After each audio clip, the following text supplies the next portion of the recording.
see.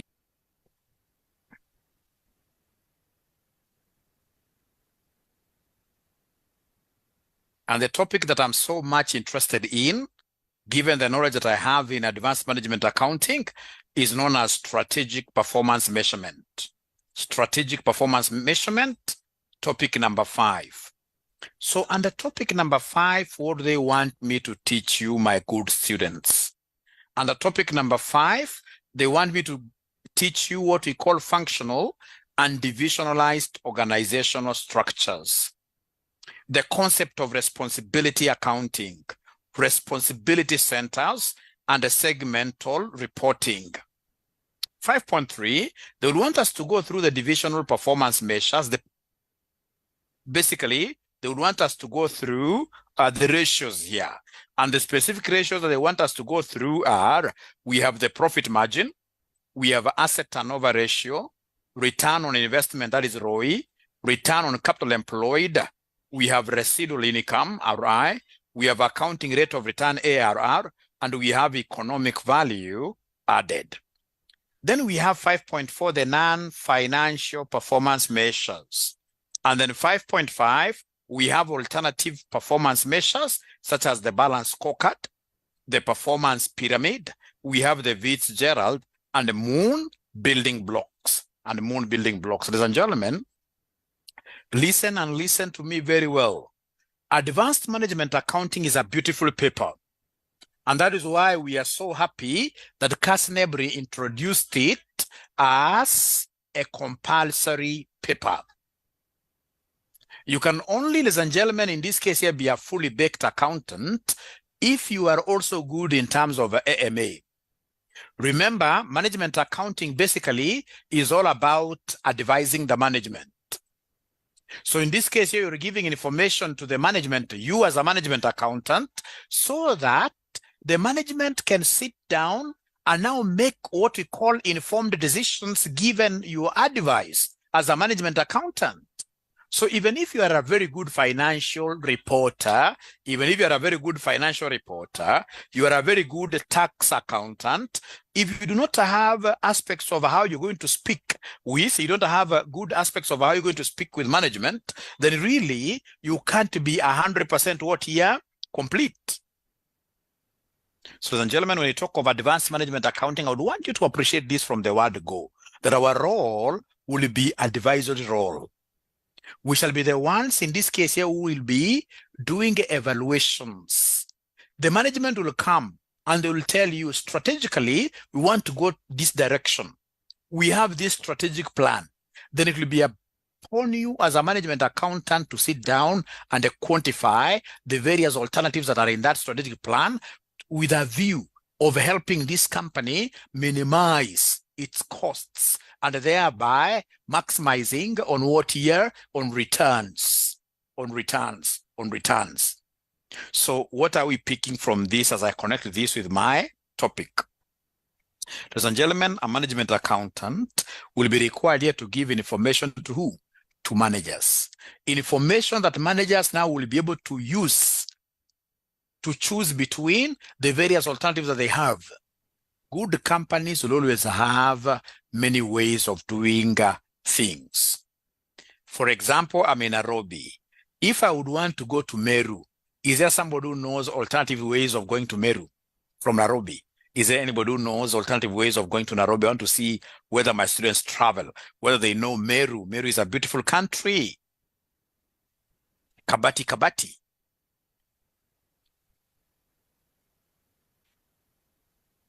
Meru is a beautiful country, but county, beautiful county. Is there anybody from Nairobi who could be knowing, like, if Joshua today wanted to go to Meru, which routes will he use? Somebody who knows this. So for instance, because it seems not many of us travel this Kenya, if I want to go to Meru and I'm doing a nice road trip, I can go straight away via Nanyuki route. Thank you very much, Dennis. I could go via the Nanyuki route. Dennis Mbaka, why don't you finish then the routes? It's important for you to appreciate the number of routes, many routes. You should have many routes. So in this case here, somebody is telling me that Mwalimu, you could go through the Nanyuki route. So I go Nanyuki, I go to Timau, and then I check in Meru. And then somebody is telling me, have I seen anybody mentioning something there? Via Embu, yes. You can also go, in this case here, via Embu. Now, please listen. It will be upon you as management accountant to look for information, cost implications. If you go the Nanyuki way to Meru, how much will it cost? I'm not so sure. Those old days when I used to go over there, it used to be quite nice. With about 700 Kenya shillings, I would go the Nanyuki way and reach to Meru very, very easily. But from Nairobi, Embu, etc., I think it would be much expensive, I suppose. It may be much expensive. I'm not so sure. All right. So if it is 1,000 versus 700, you go and table that information, tell the management that you guys, if you want to go to Meru, these are the options and these are the cost implications. And this is why we are recommending this particular. So as a management accountant, you provide information and of course with your advisory note over there, but it is the final responsibility. The final responsibility falls on who? The board of directors. Ladies and gentlemen, I know of very many specific situations where I have been involved. For instance, let's look at a general company, a company like 𝐂𝐴BL. We know that 𝐂𝐴BL has a main responsibility of making some product. Some product, if you took it, for example, today, I'm so sure you won't be in our today's session. You'll be a bit tipsy. Alcohol is the main product that they make. But you see, there is no way this alcohol will come to these consumers without packaging. So then it means that 𝐂𝐴BL, they also have to make a decision regarding what here? Bottling. They have to make a decision regarding bottling. So remember, making of bottles is not their primary mandate. It's not their primary thing. The primary thing is alcohol. But there is no way this alcohol will be able to move from breweries headquarters all the way to, for example, Rift Valley, and then it gets to the mouths of consumers. No. We need some bottles. We need some kind of what here, somebody packaging. Now, ladies and gentlemen, remember, again, as management accountants, we are trying to advise companies to make sure that they do not spend most of their time on secondary activities. They don't spend most of their time on secondary activities. If, for example, ladies and gentlemen, you are a bank today, I mean, we know as bankers, we know your primary duty. Do you think in this case it's important for you to employ like a tea girl?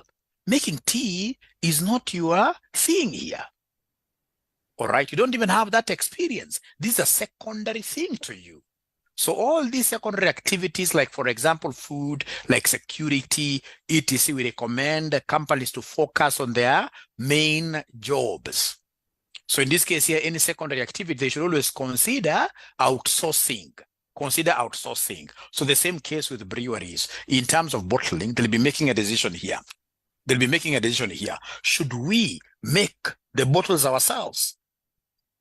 Or should we subcontract and get these bottles from a company whose main job is to make bottles, for example, Central Glass of Kenya Limited. So you see, in their strategic plan, they would want to grow their profitability. They would want to grow their profits. So now you as a management accountant, you have picked one secondary activity. So you need to go ahead and attach values to this. So approach Central Glass. Tell Central Glass, you know what? We are in the process of evaluating our bottling division. And we think, come 2025, we would want to give you the tender to supply us with all our bottle requirements. So those guys will start thinking about the millions and millions of bottles they'll sell to breweries. So then as a management accountant, I'll ask them, you guys, I mean, how much then will you charge us per bottle? Should we buy this number of bottles from you? These guys will tell us, you know what, because you're even our neighbors next here, we shall bring to your doorstep each bottle, for example, at how much? At 25. All right. And then now take a step further. I'll go inside the organization, that's inside EABL, and then ask myself, what if we decide to produce ourselves? So I'll do a list of all those costs, because it is also the responsibility of a management accountant to do pricing and costing. So I'll come up with a list of all the costs. So like, what do we need? For us to produce the bottle, we need raw materials. So here we need materials. For example, glass. So for example, these materials would cost 10. If we are going to produce these bottles ourselves, we need labor. So we need, ladies and gentlemen, here we need labor. And if it's labor that we need, then we need, for example, in this case here, Kenya shillings 12. Kenya shillings 12. Kenya shillings 12. All right. Should we decide to make these bottles ourselves, we need warehousing. We need production.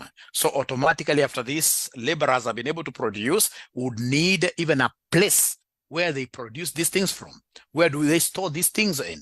So we'll need what we call like rent, etc. Even if it is our premises, there is an opportunity cost. So we need what we call overheads. We need what we call overheads.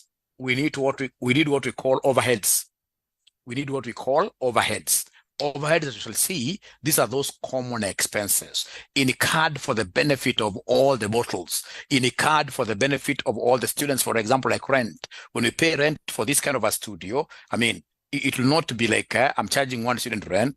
It's a common expense paid for the benefit of all the units. So in this case here, I'll come under, for example, do what we call overhead calculation, but absorb it.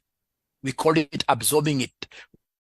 We absorb it to each of the bottles. So for example, when I absorb, this could be like 13. So then I'll be able to add 13 plus 12 plus 10. So then this gives us what here? 25. This gives us 35 like that. So ladies and gentlemen, me as a management accountant, after I've been able to do this, I'll simply go under pen and advisory note. Tell them I've done my calculations very well, and the making option will be costing us 35. Subcontracting option will be costing us 25. But again, remember, as a management accountant, you don't look at money implications only. It is your responsibility to also consider the non-financial performance, non-financial variables. You know, like, for example, you could easily say, hey, subcontracting is very easy. It is 25. It is very cheap. Go for subcontracting. What if, for example, you consider, you know, there are things you have to consider, like even the financial masses of this company. What if we just shut down our production plant of bottles and then these guys are not financially capable? I'll have to look at the quality issues, reliability issues. So after doing all that, then I'll be able to go ahead and tell people, I mean, don't struggle with this. For example, go for this. It is not only a cheaper option, but also there are these other advantages. So when you do like that over so many activities, then a management accountant will be a wealth creator. Because for every savings you make, ladies and gentlemen, you create wealth. Even for our own kind of engagements that we get outside here to do. If, for example, as I was telling you in the morning when I was teaching you advanced financial reporting, when you go and pump into a club 40,000 Kenya shillings, that is wasteful. You're simply throwing away your wealth. We need to consider being very cost conscious, because when you are cost conscious, we, ladies and gentlemen, create wealth by savings. We create wealth by savings. I'm not saying that I would want my students to be very stingy. No, but whatever we are doing, let's do it in moderation. But most importantly, management accounting is about advising companies. So even in companies, always look for opportunities to save what here? Money, to save on expenses as a way of creating what here? Wealth, as a way of maximizing returns for our entities. Now, please listen. The biggest responsibility of this management accountant, I've been in this management accounting thing for so long, practically, and I know those aspects that management accountant should be doing. And how I wish this class had over 100 people. How I wish this class had over 100 people, because today we're discussing very good things. And of course, I mean, I would want us, ladies and gentlemen, I know this is not very good of me, but I would want to give you like 2 minutes break. A 2 minutes break, and not a break per se, but in those 2 minutes, please try talking to your friends here. Before I introduce, because I'm introducing this subtopic very nicely, I would want to get more than 100. I would want to get more than 100 people, in this case, here joining. Is it possible? Yes, it's possible. Somebody mentioned in the morning that it's only impossible if you don't try. So just get to any group that you are in. Tell those guys to join in. Tell those guys to join in. They need to join. They need to join. They need to join. This is something very nice.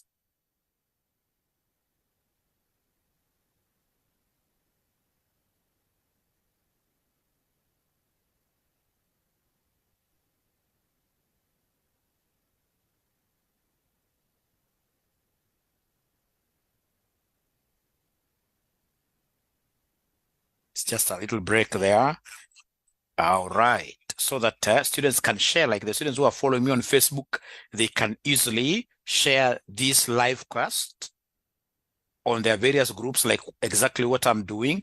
You need to know how to promote your teacher. Your teacher does a lot. I sacrifice a lot.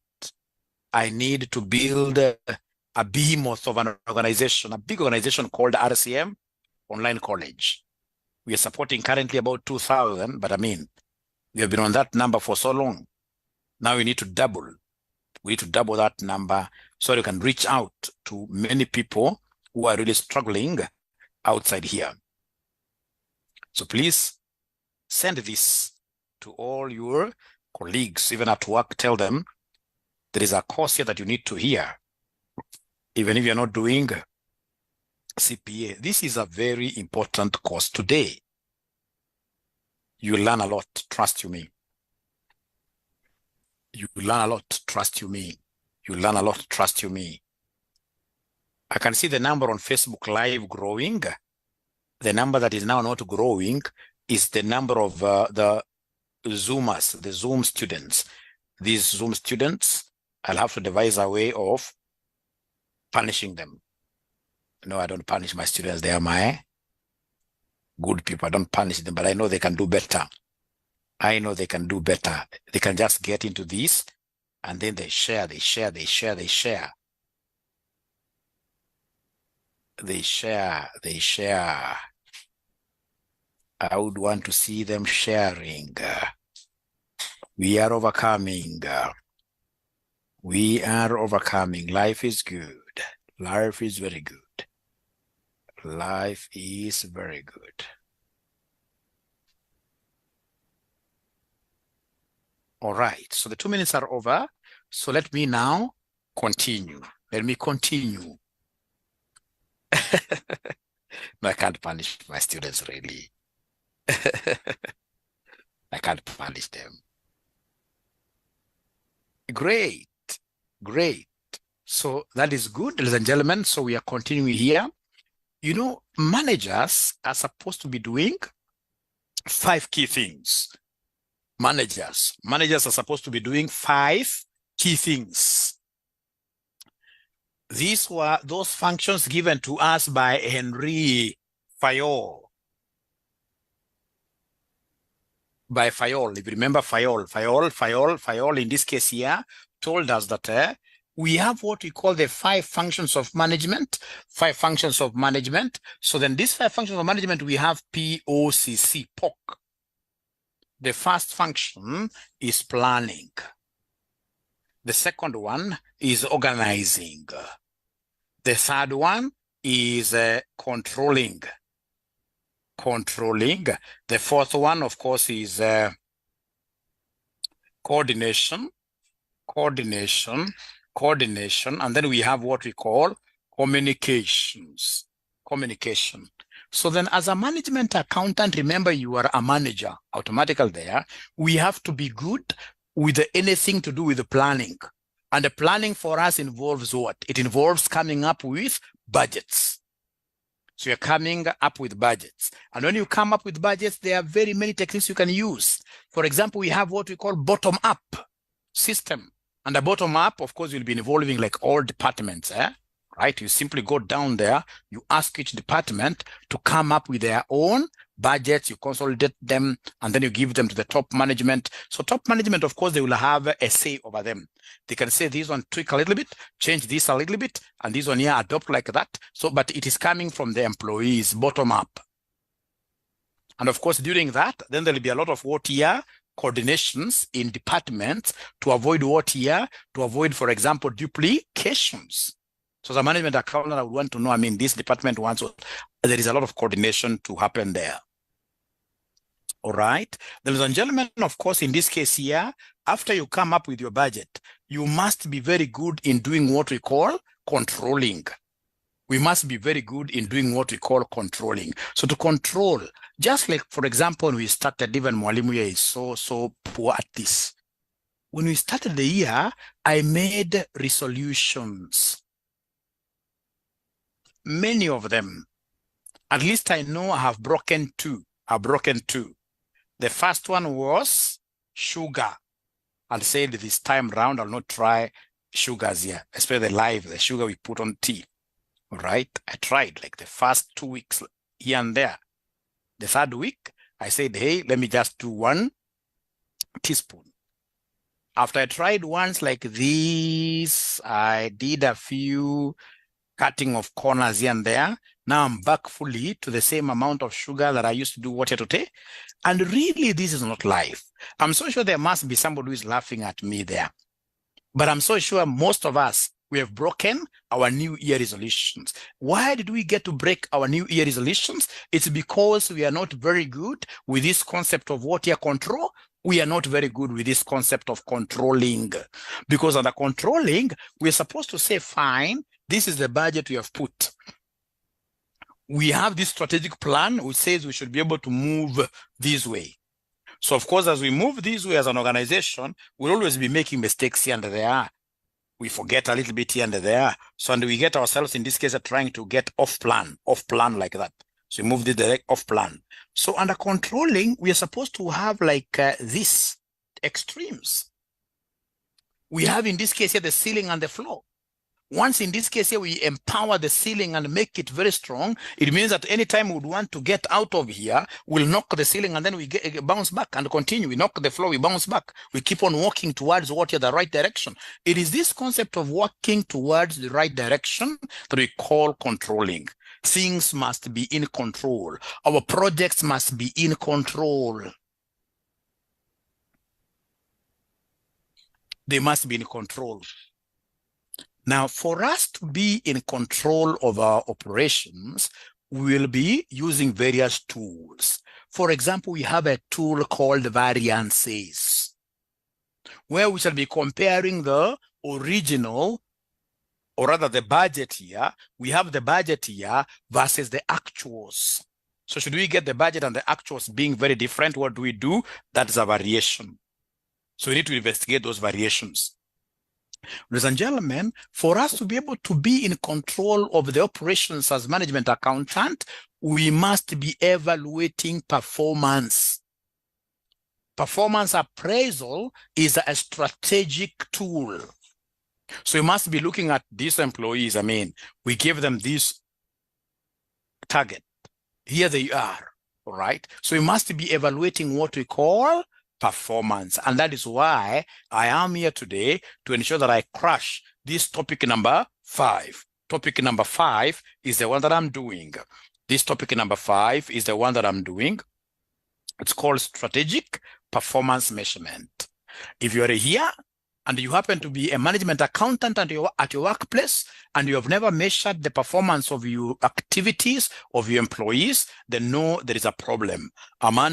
A management accountant should be able to appraise, should be able to measure performance. And I would want strategically to go to 5.4.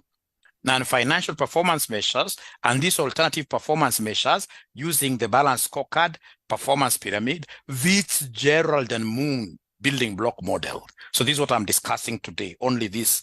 Once I clear them, I should be able to go home. There is something that I haven't told you, that I have these books. I have these books. You should not write any notes, not unless you would want to simply keep yourself busy. Of course, it's important to jot a few notes here and there. But I mean, if you're not in a position of writing, don't kill yourself, because already we have these notes here. Let me just share with you, which I'll be able to attach. So like, this is a very good ACCA book, which talks about these models here. Like, this is what we call the balanced scorecard model. The balanced scorecard model, very important model, very important model, very important model, very important model. So don't struggle to make notes. Try to understand. It is understanding that I would want you guys to have. The moment you understand, then the notes already, you will have them. But again, I cannot stop you from making your high-level notes. Now, why most businesses die in Africa? Remember, in Africa, it's very, very few businesses that get to see the light of the day. Very few businesses. Most businesses collapse before they celebrate their 3rd birthday. Before year 3, ending of year 3, they die. One of the reasons why those companies die, it's because they don't believe in management accountancy. Most of them do not have management accountants, and they don't even outsource their services. If you ask me, management accounting is a key pillar. Why? Because management accounting starts with what we call cost accounting. I know of so many businesses that are selling their products at a loss simply because they have never even taken time to compute the costs of their production. They don't have management accountants. If you have a management accountant, then he'll be able to appraise your performance, for example, using some of these models here. The first one that I would want you to have there is the balanced scorecard. I'll be able to tell you why this is very important. So balanced scorecard, if you're drawing it, balanced scorecard looks at the operations, looks at the entity, performance measurement of an entity from 4 perspectives. From 4 perspectives. Which perspectives are these? If you understand this, then you will be good in business.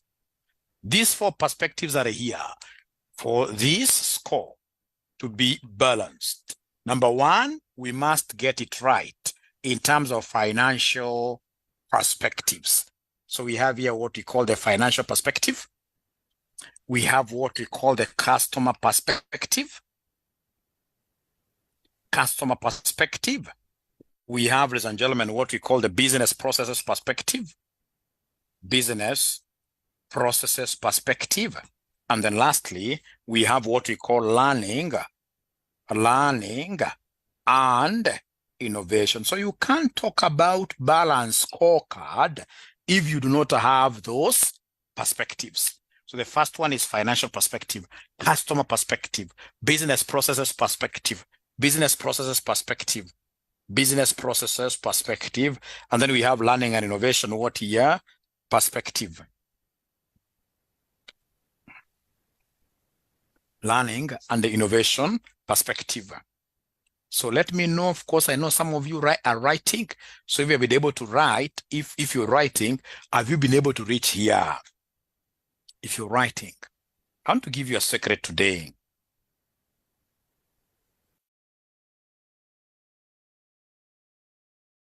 I want to give you a secret today.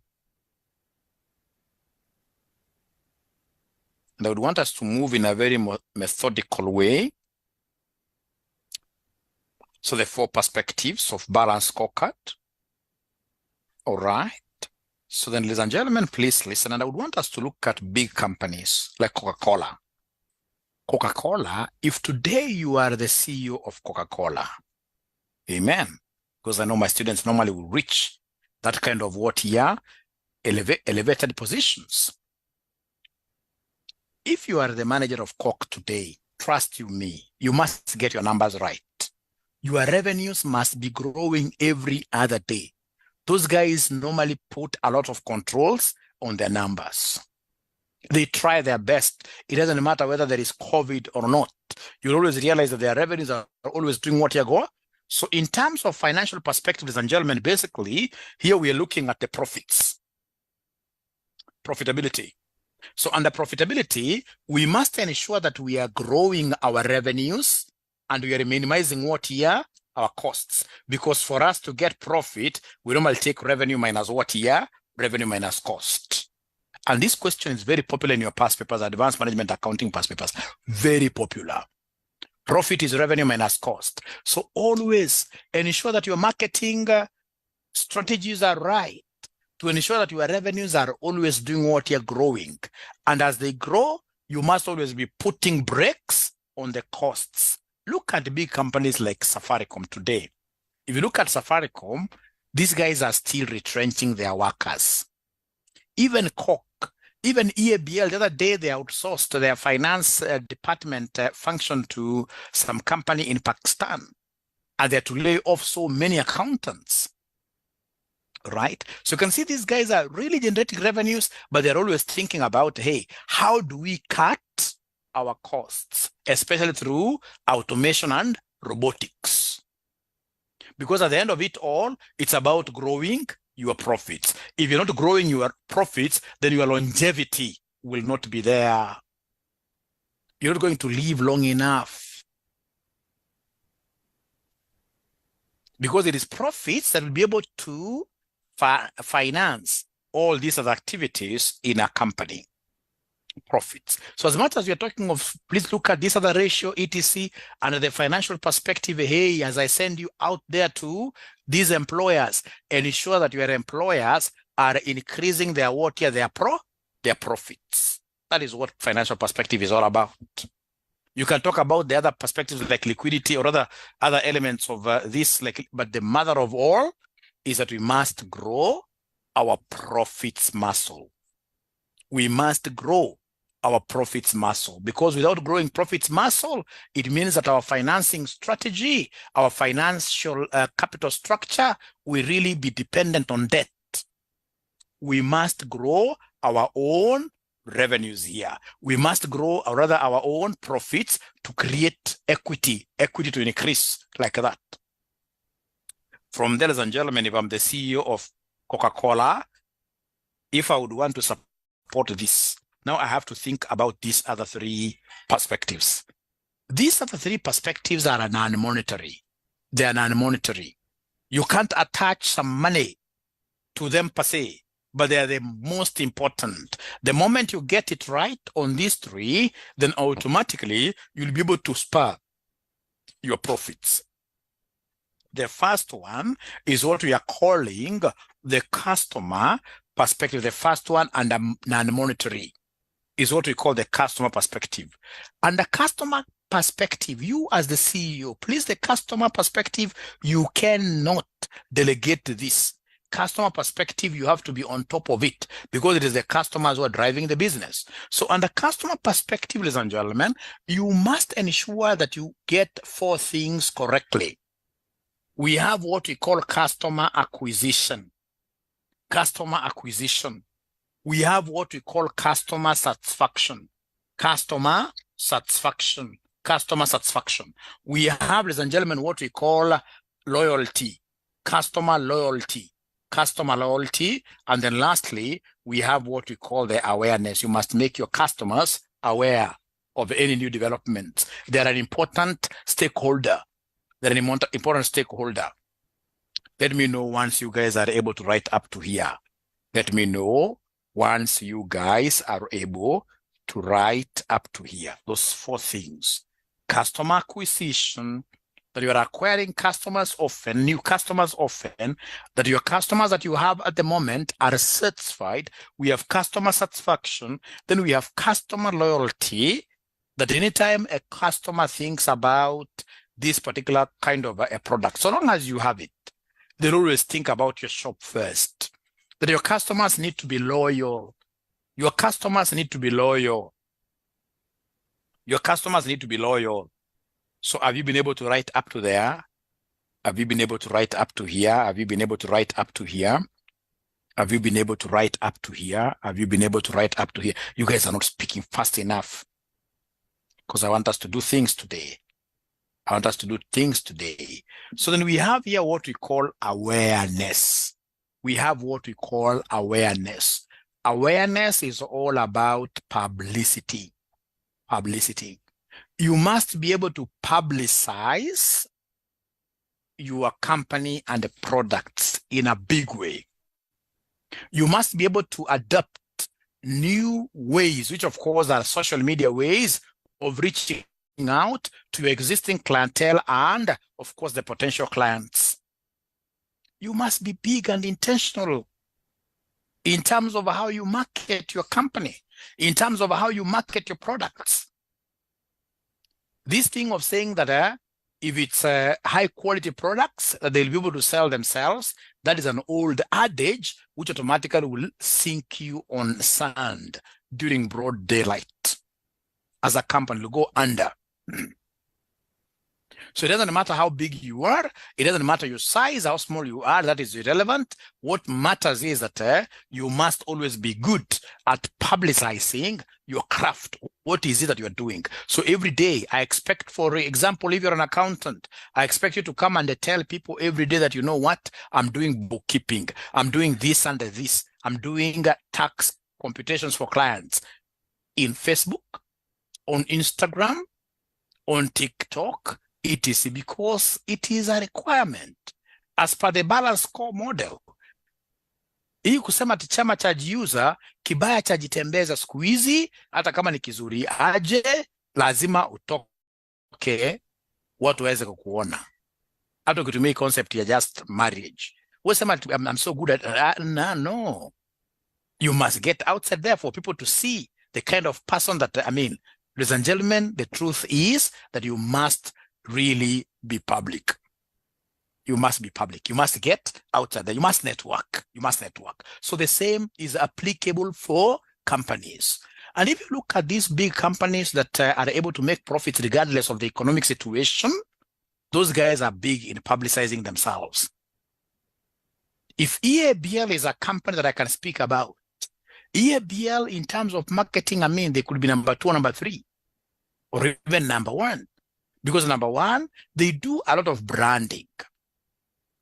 All right. If you go to social media today, you'll get like their major brands. They're even boosted. They're boosting. All right. And the most important thing is that they understand the clientele they're looking for. They know that they're not looking for people who are over 45 years like me. No, they're looking for young people. People, in this case here, presumably, who could even be in high school. But of course, they can't bring it out like, I mean, those are their potential niche. So in this case here for them, what happens, look at, for example, all their marketing taglines. They don't target big people. They target very young people. That's why they come up with taglines like, if you would want to roar like a lion, drink Pilsner. At my age, I know there is nothing in this world that I can drink and roar like a lion. But a young person who is, for example, a soprano, kind of speaking of a boy, chances are they may want to test that roar of a lion. So chances are they may try. That if you want micro power, drink Guinness. Look at all that publicity they're creating for themselves and attracting, in this case, here, the young ones. And for your information, I'm not marketing them. I'm just giving you practical examples for you to be able to relate, because I want you to be very strong in the marketing function in your companies. If you're a management accountant and you're not good in terms of supporting marketing, then the company that you're heading as a management accountant will go to hell. All right. So publicity is very, very key. All right. And make the taglines must be very, very special. The taglines must be very, very big, and ensure that every time any person hears about your tagline, for example, if it's Safaricom, tuinuane. So ensure that those taglines are very, very big. So if it is a RCM online college, we normally tell people that online classes work what year magic. They work magic. They work magic like that. Those taglines are very important. Now, under customer acquisition, please ensure that give your marketers great targets, big targets, big targets. Tell them, for example, if you have got a sales pipeline, out of this sales pipeline, keep on calling. And out of this, tell them that we want you guys to be converting like 50%. Give them a conversion ratio, which is very high. But again, ensure that you pay them handsomely to incentivize them, to motivate them to work even more.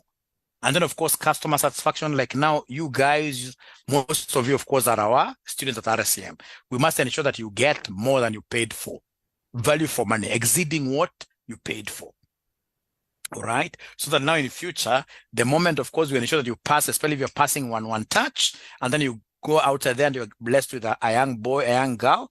Next time when they say they want to do CPA, what do? You think about RSCM. You think about Joshua Aura. That's loyalty. All right. Now, ladies and gentlemen, if you allow Mwalimu to move on, we are now in the business processes here. If you would want really to bolt up the financial perspective, ensure that your business processes are automatic. Automate your systems. You should not be that kind of a company that receives what? Yeah, cash. No. We have to automate our systems. Automate systems. And of course, as we talk over automated systems, also the management, adopt modern management styles.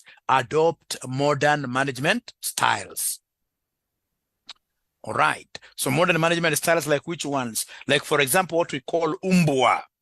Umbwa is management by walking around. You can't tell me that you are a good manager whose role is to sit in some fancy office with a fancy leather round sofa set, swinging just around, throwing words here and there. You do this for me, you do this, and then tell me that, no. A good manager should be able to walk around. Go, in this case here, at your employees' workstations. At times, even work with them in some days. Get to experience their first experiences as they work for the company, right? Management by walking around. Ladies and gentlemen, we have the last one, which is learning. This has to be a learning organization. Continuous learning for that matter. That is the only way that we'll be able to do what here to post huge profits here if your employees are learning every now and then, all right? If, for example, after a project is over, a good company should always have a situation where they document the skills learned, where we sit down and reflect. If you would want to see those guys here who are doing very well, who are in very good companies, they'll tell you after some time, they always sit down, like when, for example, they're doing some project, and then they talk of reflection. What skills were learned? Where do we get it correctly? Where do we get it wrong? What should we do best in the next project? Because learning is mandatory. You should be able to take, in this case here, people to even classes like at RSCM, pay for your employees. Because the moment your employees are learned, ladies and gentlemen, very well, then they shall be able to do at their best. They shall be able to operate at their optimal levels.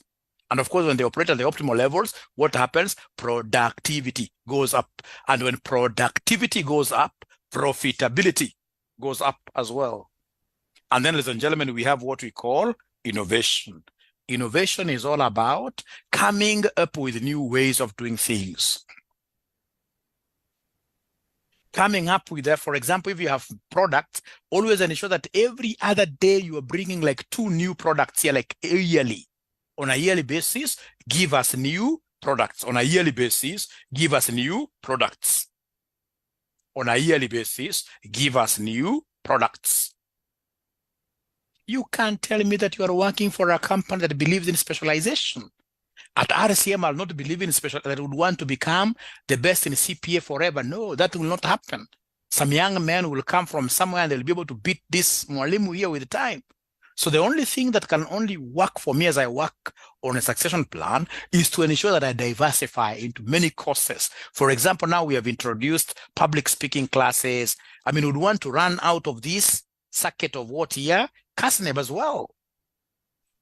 We must be innovative. So innovation is all about coming up with new products, new ways of doing things. Look at, for example, this company called Coke. Is there somebody who can tell us the types of Fanta that they know? Please try listing them. The types of Fanta soda that they know. These guys are ever coming up with what here? New types of Fantas, new types of Coca-Colas, like Zero Coke. All right? Because that is how you widen your net, your safety net, your net for generating of cash flows. Hiyo ndio sasa kushusha nyavu ya ukweli. When you generate, in this case here, revenues from various what here types of what here, so like Fanta pineapple, Fanta passion. I mean, they have got many types of Fantas, and you may not be able to know all of them. If you ask your own children who are, for example, in grade 5, grade whatever, these guys will tell you other types of Fanta that you've never heard about. Because Fanta is really, Coca-Cola as a company, is out there to produce what you look at, for example, breweries. In 2009, I worked for a company that was doing for them what we call agronomics. Agronomics, ladies and gentlemen, is a study. Agronomics is basically the study of how a company's products can be made to fit needs of some disadvantaged groups. If, for example, as the RCM Online College, we came up with a very kind of a special course that people who are blind can study and they understand. And then they start, in this case, here, applying that knowledge. Then the society will say, hey, you know what? In terms of agronometry, RCM, top notch. Will have touched the soft part of the country's what here? Heart. We can easily get many clients. So in this case here, agronomics for breweries, they wanted to know why the disadvantaged group here was women, why women were not drinking a lot of their beverages. We call them beverages. So we did just a simple survey, and we would go to all these big and small hotels. Whenever we got a lady drinking whatever they were drinking, we used to give them some kind of a questionnaire. Why are you not drinking this and this? And some of them were, we wanted to drink Tusker, but the last time I tried that Tusker, the taste was so bad. They were so bitter. That's why since 2012 around there, they started making very sweet kind of what here beers. I've never tried beer myself, and I'm not marketing them, but I'm now telling you out of experience, out of the work that I've done. All right. Is there anybody who knows some of those sweet beers? And remember, they were being made targeted to who? To women. But again, when we went back to do some kind of a survey, when we were exiting, an exit kind of survey, we discovered that those sweet beers were being drunk more by men than women. So then we discovered that there must have been men who are suffering silently, quietly. All right. So in terms of learning and innovation perspectives, and gentlemen, take your employees to class. Innovation, produce 2 or more products, new products every year if possible. Look at a company like Safaricom. I don't talk politics, but please allow me to talk politics a little bit.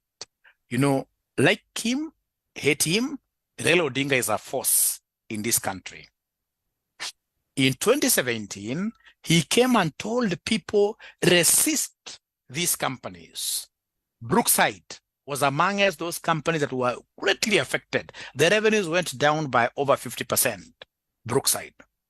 Safaricom was among those companies that a negative advisory was issued against. On the same year, with Raila's voice, Safaricom's revenues went up against very many people's expectations. Why do you think that was the case? It's because Safaricom is innovative. It's because of what here M-Pesa products offered by, for example, by Safaricom. So somebody would, in this case, switch off their phone because they've been told by Raila, switch off your phone. But in 1 hour, they go back and they realize that somebody has sent them. So at the end of the day, Safaricom was still getting what year, but they could only do that because of what year innovation. And that is why I feel sad today that in this case, Safaricom, a behemoth of a company, a big company right now, it's almost getting down on its knees. Their share price that day was just 14 shillings from highs of 40. What is not happening there? With all this innovation, I mean, Safaricom is a global icon. It's renowned all over. All right? All right. So, ladies and gentlemen, then we must be what here? We must be innovative. So up to here, of course, I'll be giving you notes, but are we together really? Are we together? Are we together? I'm not feeling whether we guys are really connecting. Are we really connecting? Are we really connecting? Are we really connecting?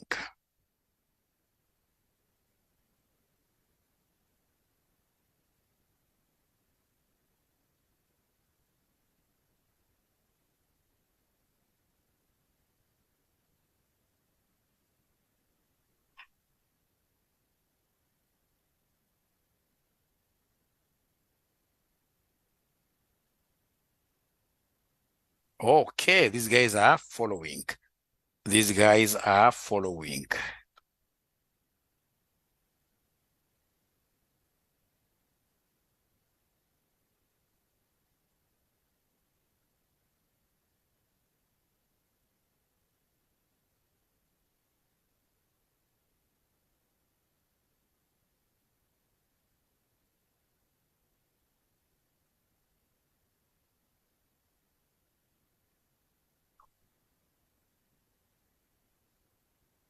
Now, from there, ladies and gentlemen, if you allow Mwalimu, I'll be able to move straight away to what we call Fitzgerald and Moon building blocks. Fitzgerald and Moon building blocks. Fitzgerald and Moon building blocks. Remember, I showed you from your course outline. Let me go back to your course outline a little bit. So from your course outline, this is what I'm doing. I don't teach things that are outside the course outline. This is what I'm doing here. That is the CPA syllabus. So now I've been able to teach you guys what we call the balance scorecard. Now I would want to go to this is quite easy, Fitzgerald and Moon building block model, and then I'll be able to finish with the performance pyramid. All right. So now I'm looking at the Fitzgerald. That name is exciting. The name alone will be able to make me, the name alone will, it's exciting, will be able to make me remember so many things. Great things, really. Great things, really, here. Find. So now I'm looking for Fitzgerald. This is so exciting, I'm telling you. The person who thought of introducing back AMA, that person must be a genius. That person, we need to find him wherever he is and bow down for him. He's like a guru. So we have here, we call it the building block model. The building block model. The building block model. Building block model. So Fitzgerald and Moon developed an approach to improving the performance of measurement system in service organizations. It suggests that the performance measurement system should be based on 3 building blocks of dimensions, standards, and what here rewards. So you can see like how, for those of you who are building some house, it could be a block house, etc. So you've got our 3 blocks there. 3 blocks there. So the first one is standards. The second block is called rewards. The third block is called dimension. It's called dimension. Allow me to draw this for the interest, in the interest of everybody. Allow me to draw this, and then I get to explain it even better, even better. Fitzgerald and who? Moon. Guys who wanted businesses to go as high as the moon is. If you want to go up there, then you must always think about how you build your company. It's called what here? building blocks model. So under building blocks model, we have our 2 blocks down here. We have our 2 blocks down here. The first block is known as the standards block. The second is known as the rewards block. And then now we have, in this case here, this other one here, known as what here, somebody? Known as dimension. Known as dimension, like that. Now, ladies and gentlemen, please listen and listen to me very well. This guy really came from 2 fronts here. Actually, was relating employees. He was rating employees to the performance of the whole company. And he said, these employees, as you start the year, set standards with them. Set standards with them. Give them targets. Give them targets. So that's the first block. Standards. Let this be known by everybody. Let them be known by everybody. Let the employees own up those standards. Use what we call bottom-up model of coming up with these targets. From there, should they meet their standards, ensure that you are rewarding them. Should they meet their standards, don't, in this case here, try to play some picky-ponky game. Cat and mouse games. The manager is always running. Should they be able to meet their targets and you had made a promise to them, then ensure straight away that you're doing what here, ensure straight away that you are doing what here, ensure straight away that you are rewarding them. Ensure that you are rewarding them here. Ensure that you are rewarding them. Ensure that you are rewarding them. Okay, sorry, just a minute.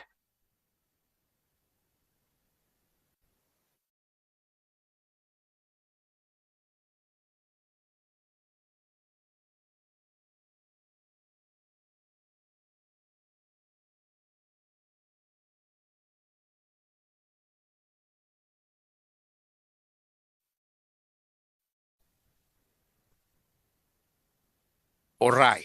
So in this case, ladies and gentlemen, what are we saying here? That we must set standards. And once you set standards in your company, and this is where very many of us go wrong. We've set targets. We've said we are nation media. And as nation media, we expect you guys to be selling like 50 newspapers on a daily basis. So then when they sell these 50 newspapers and you had set some reward, that upon hitting this 50 target, we shall give you this amount. Please honor the reward. Frederick, I don't think that is a very hard point, really. I don't think that is a rocket science. That you have set the targets, and then ensure that you do what you want. Once they hit those targets, you honor. That's what happens, Frederick, in all these businesses. Yep. So in this case here, the rewards are there. And then once in this case here, we have the standards and the rewards have been met, everything will fall in place in the company. All dimensions will come home, back home to roost. Dimensions. Now, dimensions are for the business. These 2 are for the employees. Dimensions are for the business. So dimensions, when you talk of dimensions, ladies and gentlemen, what are we looking at? When you talk of dimensions, what are we looking at? When you talk of dimensions, for example, once you have been able to pay these guys whatever you had agreed, and everybody is happy, the first dimension is competitiveness. Your company will be very competitive. Competitiveness. Your company will be very competitive. Competitiveness. Your company will be very competitive. I mean, you'll be able to hit what we call a blue ocean strategy. A blue ocean strategy. You'll be beyond this blood red competition. Blood red, where competition is so intense, you are holding each other on the throats here. No, this one here will be great because now you have incentivized your workers here. You will become what? You will become very competitive. So competitiveness. And then we have, of course, you will be able to improve on financial performance. Your financial performance automatically will go up. Financial performance automatically will go up because your workers are happy. And then, of course, we have here quality of service.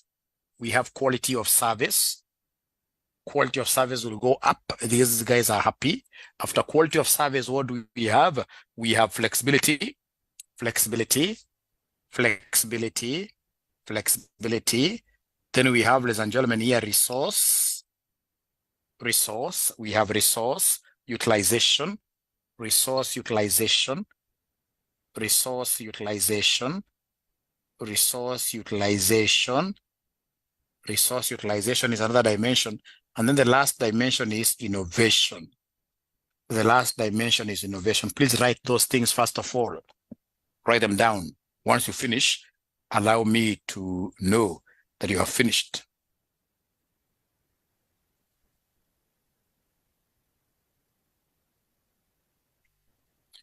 So once your employees are happy, you've set standards, they've met the standards. Once they are met the standards, reward them, they're happy, then all these dimensions will fall in place. You shall be competitive. Your financial performance can't be compared with any of your competitors. You'll be more flexible than any of your competitors here. Your quality will be perfect. Flexibility will be there. Your employees will not misuse the resources, and they'll be what? They'll be innovative. They'll be innovative. So once you clear writing these things, could you kindly put your thumbs up like this? At least 𝐵𝐺𝐻 is done. 𝐵𝐺𝐻 is done. 𝐵𝐺𝐻 is done. 𝐵𝐺𝐻 is done. This has been asked in your past papers. In your past papers, this has been asked. In your past papers, this has been asked. It's called 𝐵𝐶𝐺𝐿 and the moon building blocks. 𝐵𝐶𝐺𝐿 and the moon building blocks. 𝐵𝐶𝐺𝐿 and the moon. Don't do business as if you do not understand some of these models. These are great models here. Great. All of them, I think right now, they're done. And then, of course, I have some followers who are on Facebook. Are they also writing things, really? Let me just check. Are they writing things? Are they writing things? Are they writing things, these guys? Let me check. Let me just check here.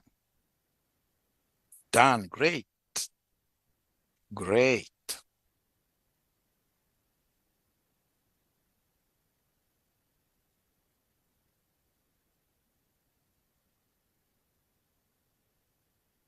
Great.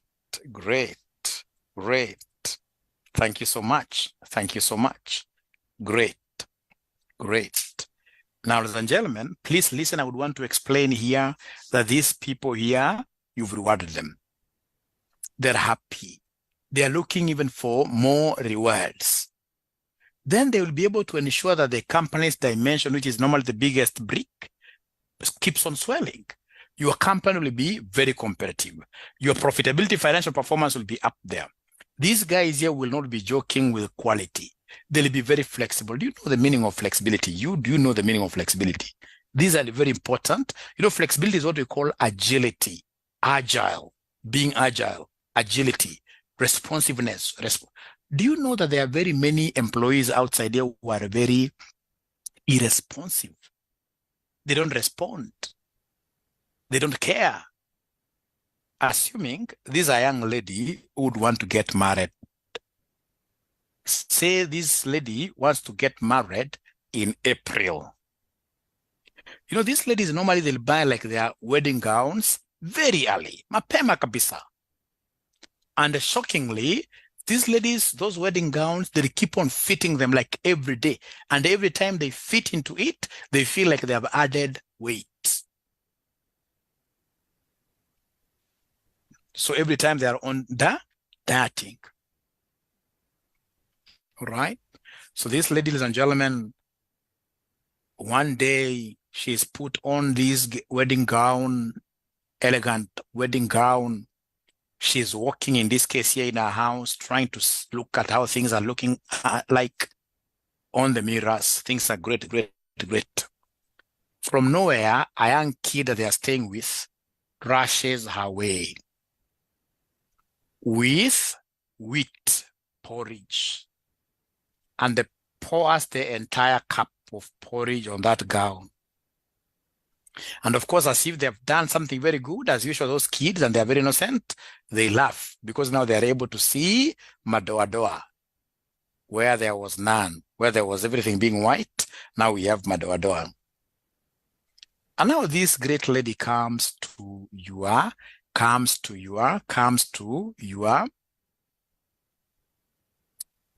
Dobby laundry shop.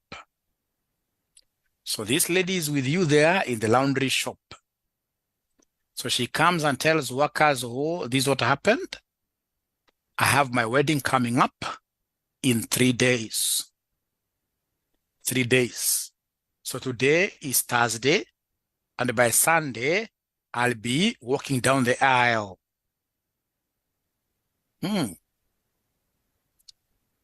If your employees are not motivated, most of them will tell this poor lady that, you know what, we'll tell this poor lady that, you know what, we'll tell this poor lady that we have a policy where this kind of service takes 7 days. The employees will not be responsive. They'll not be agile. They'll not be flexible. They'll not be flexible. Why are they not flexible? It's because, you have not given these people, for example, this aspect of targets, asking them that, you know what, in this kind of environment, we can't expect to be very rigid. In this kind of environment, we must be flexible enough. What you need to do is to tell this lady who is going to wed here that, fine, we have got this 7 days policy, but because of you and your special day, we are going to flex something and ensure that we work day and night to just ensure, ladies and gentlemen, that you get this gown at the right time. On Saturday, for example, very early in the morning, for even you to continue fitting on it, and everything will be well, all right? But of course, there should be some downside of it. As we work so hard to bend our policy, when we are charging our normal customers 2,000, we shall charge you 20,000. We shall charge you 20,000. What do you think of this lady who is going to wed? Do you think she will accept this deal, or will she reject this deal? What do you think? Will she accept the deal, or she will reject the deal? What do you think? What do you think? She'll accept, like yesterday, I like that statement. Because, what options does she have? So at the end of the day, because you have incentivized your workers here, because they know that there's a commission coming or something, you can see now the dimension here, financial performance. Do you think that lady, after she gets that kind of help, do you think in the future she will ever think about any other Dobby shop, any other laundry shop, when she wants to do any other kind of washing in the future? No. So again, we shall be competitive. We shall be competitive. Ladies and gentlemen, there is nothing like having as bad as having demotivated workforce. When you have a demotivated workforce, like I've seen this thing in hotels, you have a demotivated workforce. These guys here, in terms of utilizing resources, wanaweza kula nyama yote kwa hoteli, customers wakose. All right? So in this case here, it's important that your workers should be motivated. They must be incentivized. When they're incentivized, then all these dimensions, they'll even be very innovative, these guys. They will be very, very innovative. They'll be very, very innovative. So is this clear? Is this clear? Is this clear? Very loyal to the farm. Very loyal to the farm. So is this clear? Will you be able to remember these factors and a dimension? Great. You have to cram them, because when they ask, you have to cram them. Very clear. However, there are small things you must always remember here. Under standards, they must be owned by the employees. They must be achievable. Usiweze kuset standards hapa kama mchawi. Unaambia watu wafanye impossible things. Kitu ambao unajua ambao sio possible, and you're putting it down as ati mfikisha wanafunzi 4,000, alafu nitawapeleka Mombasa nyote. Na unajua hata je fikisha wanafunzi 1,000. Sasa utafikisha wanafunzi 4,000 namna. Watafanya miracle gani? Watafanya miracle gani? So in this case here, achievability is very, very important. And then of course the standards must be fair. Allow me to explain this. So under standards, we've said 3 things that you must always remember. Under these standards, we have 3 things. Number 1, under standards, we've got 3 things. Under standards, we've got 3 things. So number 1, we have ownership. When you're setting these targets, discuss with the employees for the employees to own them up. And these standards in this case here must be achievable. We only say that standards are achievable if an employee who is just above average is able to hit them up. An employee who is above average should be able to, but if you realize that you're only setting standards, that it's only 1, 2, 3 people only reaching, then there is no balance there. There's no balance there. Standards, of course, they have to be tough, but they must be achievable. And then lastly, ladies and gentlemen, these standards must always be fair. Remember fairness. Don't set standards and ensure that, for example, these employees are working for you for 16 hours. They're human beings with families. They must be fair. Fairness can also be looked from the sense of gender. If, for example, you are a brick-making company, so this brick-making company, as you get some boys here who are hitting 60 bricks in a day, would you also expect female employees to make 60 bricks in a day? Would you expect female employees to make 60 bricks in a day as well? Or are you among that class that says that whatever a man can do, a woman can do? So do we give women 70 bricks target? Do we give them 70 bricks as their target?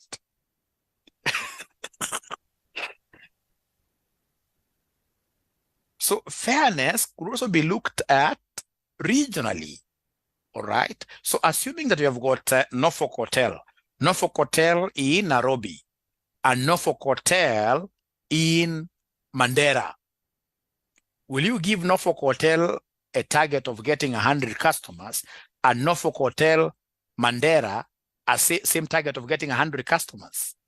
Not possible. So we must be able to look at the existing prevailing conditions on the ground. So if you are at Lokcha,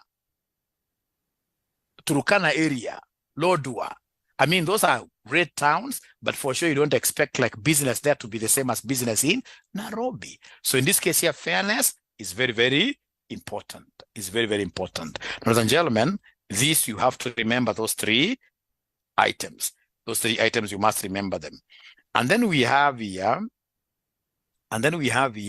rewards. Rewards must be clear.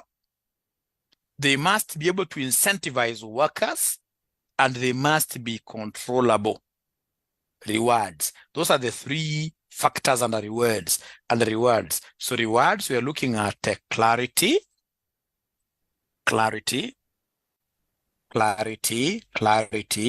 In this case here, motivation. And the aspect of what here? Controllability. Allow me to explain. So for example, the people who are teaching at a university, you know, at the end of the day, if you mark student scripts, you'll be paid like 100 Kenya shillings per script. 100 Kenya shillings per script. So it has to be very clear. Any reward system must be very clear from the onset. Employees should be able to know that once we hit this 60 bricks target, we shall be able to get like this number of, even bricks for our own building. So that reward system must be very clear. This reward system must be able to motivate. One of the things that made this mwalimu to run away from university teaching, I taught at Kabarak for so long, I taught at JKUAT, I taught at Daystar, why I will never ever go back to university teaching is because of those marking of those scripts. So like JKUAT, I remember I used to go there and then I used to come home with say 300 scripts of what year scripts to mark. How do you mark all those scripts? All right.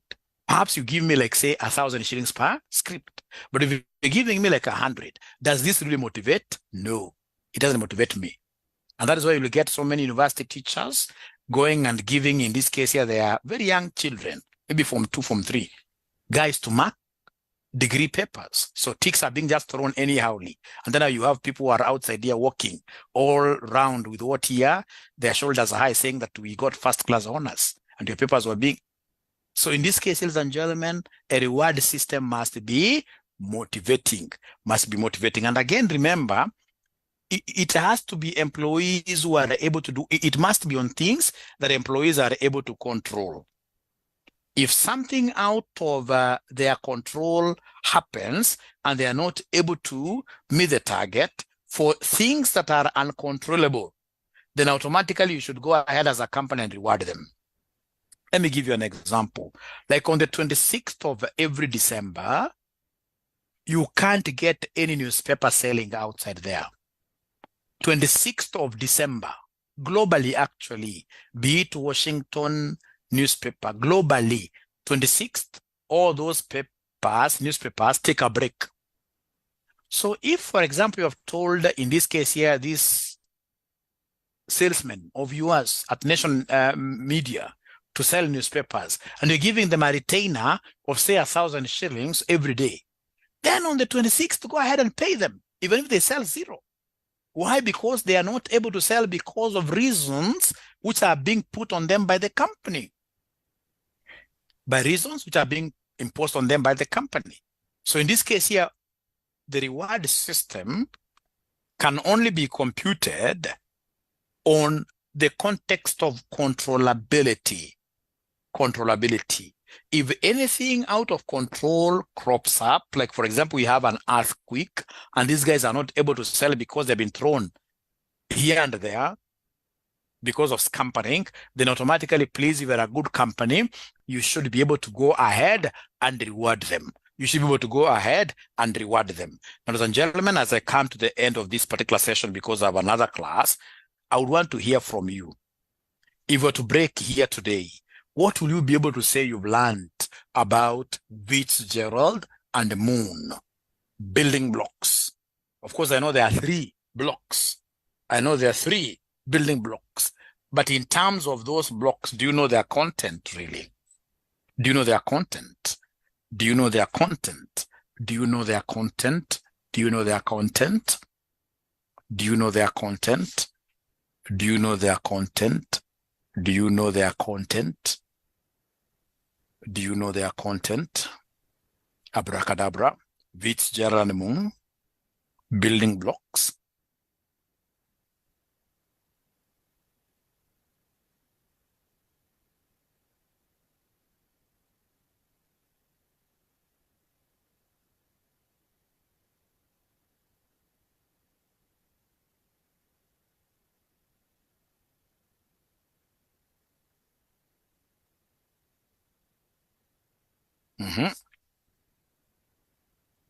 Interrelated to help achieve the organizational goal. And Gera, you are a very good student. Yes, the 3 blocks are interrelated to enable the company achieve its main goal, which is profit maximization. I love that. I love that. 𝐨𝐿𝐼R𝐶 and Moon. 𝐨𝐿𝐼R𝐶 and Moon, building blocks. 𝐨𝐿𝐼R𝐶 and Moon, building blocks. 𝐨𝐿𝐼R𝐶 and Moon, building blocks. All right.